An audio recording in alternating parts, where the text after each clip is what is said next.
everybody.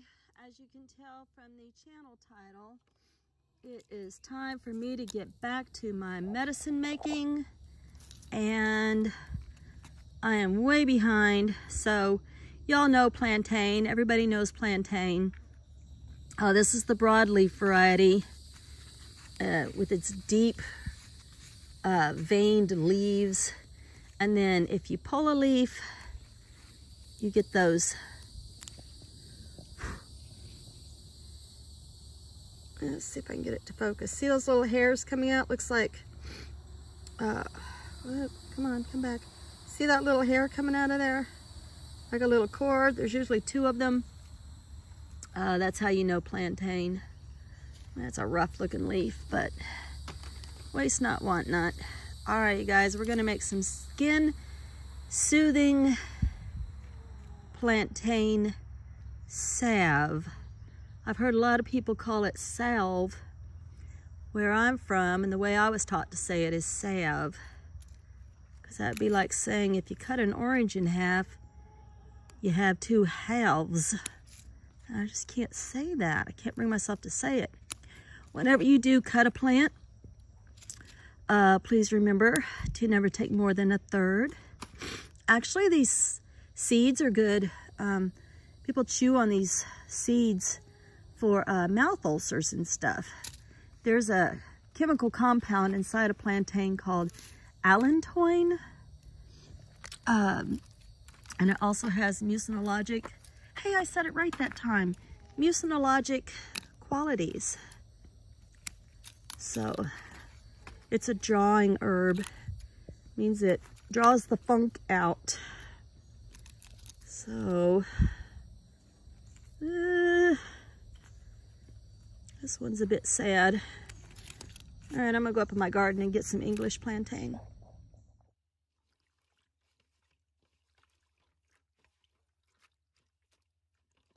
Well, I found more broadleaf than I did English this time. It's okay, they're the same. English is just the narrow-leaved, and this one's the major or broadleaf. Plantain is a people plant. It grows where people have tread and trodden. Whatever the difference is, I don't know. But it follows people. So it'll grow in places where people have stepped and have paths and whatnot. So it's a good idea to rinse it off. You don't want bugs in your medicine. You don't want dust in your medicines. So I'll rinse these and then put them in the, there's a narrow leaf, and put them in the, help me think, people. What do I put them in? Not the dehydrator, the curing cabinet. We'll put them in there and we'll get them nice and dry, and I'll show you what to do next. Okay, so we have our plantain herb cured and ready to go. I wanted 2 ounces. This recipe calls for 2 ounces, but I only have 1.5 ounces. So 1.5 ounces of plantain. Why plantain?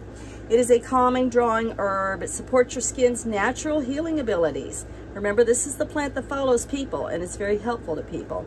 Anti-inflammatory, antimicrobial, antioxidants. This is the one that you can, it's Plantago lanceolata. You can actually chew on it and put it on a wound, and then take another leaf and wrap it around a wound, and you've got an excellent field bandage. So this is my Mac Daddy for this recipe. This is a recipe that I use for chiggers and chigger bites and mosquito bites. And a lot of you don't know this, but I was attacked by red ants at one time in my life. Literally left scars up and down my arms. Got horribly infected because there were so many. It didn't get infected. It's just, my arms were overwhelmed with bites, and I wish I knew then what I know now. So, plantain. Not the kind of plantain that wraps around a banana looking piece of fruit, but plantain, the leaves that you can find for free in your own yard, as long as nobody's spraying any kind of herbicides and pesticides out there. Okay, next, I'm going to go ahead and add to this recipe a half of an ounce of rose hips. The reason why, it's got vitamins in it. Again, antioxidants. It restores elasticity. Reduces the appearance of scars. It chases off those free radicals, which is, you know, the thing that makes wrinkles.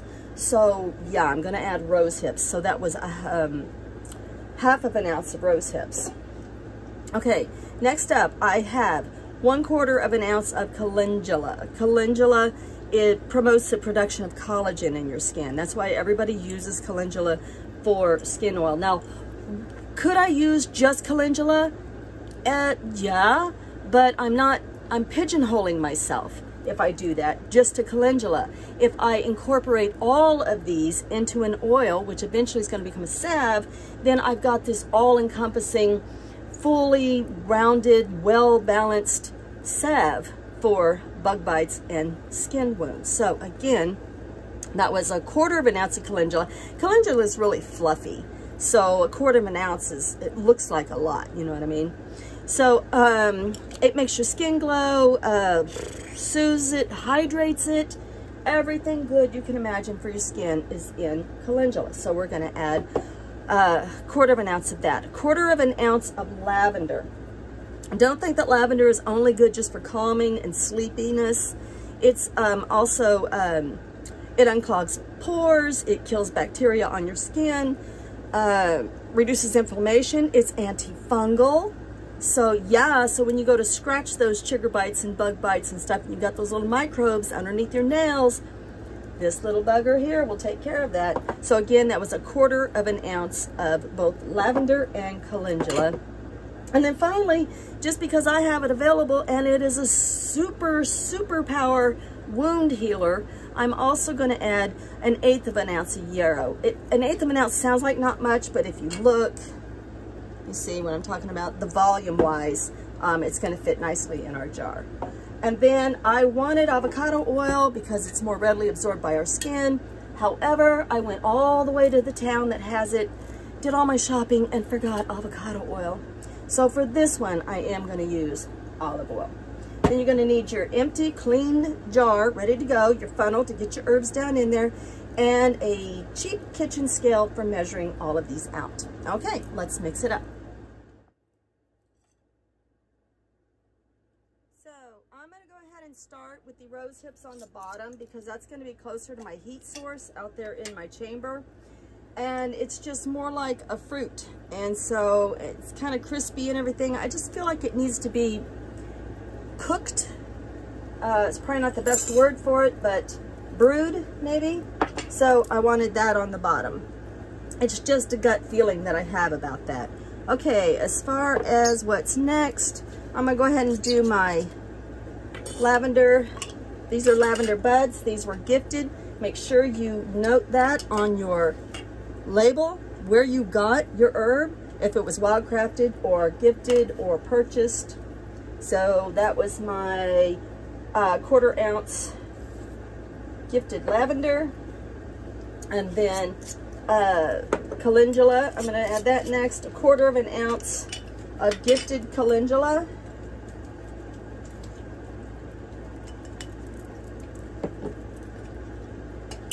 And then I have 1/8 of an ounce of wildcrafted yarrow. I'm so excited to be able to wildcraft plants. I'm such a native plant person. I don't want to know 5,000 different herbs. I want to know 25 to 30 herbs that grow around me that I have at my disposal. Free and easy. And then finally, my Mac Daddy, this is what he's named for, is the Plantain. And this is wildcrafted. Down in there. Shoot, I might not have enough room. Let me smush. Hold on. I just wanted to be sure that all of that plantain got to be in there. And that's going to take forever and a month. So I'm going to go ahead and fill this up, and I'll be right back, and I'll take you out and show you the chamber.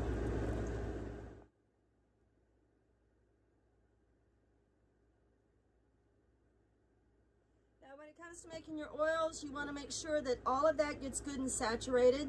So a lot of that air is going to come up as it goes down, and I'll just keep refilling it. You do want it as close to the top as you can get, but bear in mind it's going to heat up and it's going to swell up and it's going to spill over. And that can really jack up your label too. So I don't put it clear to the top. I just know I need a tiny little bit of headspace to allow for the oil to be able to seep up out of there. There will be some seepage. So I'm going to shut off the camera and go ahead and get all of this moistened, shook up, and ready to go outside. And then I'll show you where I brew it. All right, we got that jar nice and full. This is a 34-ounce bottle, and so I was able to use half of it. So I'm going to get roughly 17 ounces of medicine back out of this. That should be able to be enough to make several tins of salve by the time it's ready. We'll cap it up, and now I'll show you where I let it brew.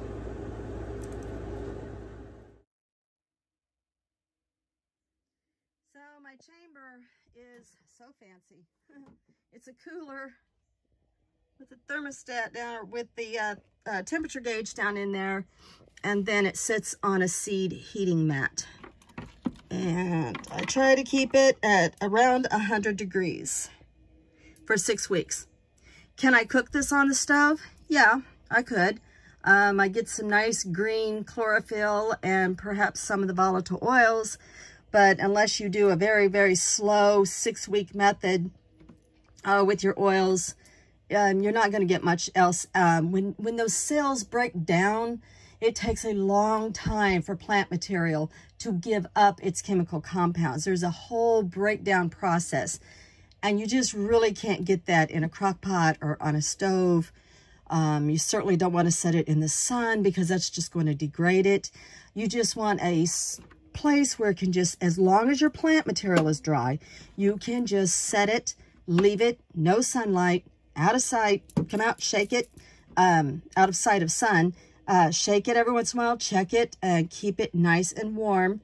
And 6 weeks, you will have an amazing medicine because those compounds will have broken down into that oil, which is what you want. Now, some of my others aren't as tightly packed. This is just a massage oil. I'm not trying to get, I don't know, just not trying to get a whole lot out of it. And a rosemary oil, and I don't have those as nearly packed, and they're not going to be the same punch as this. This is an actual medicine for me. So, and this is a nice calming massage oil, which is good for your skin.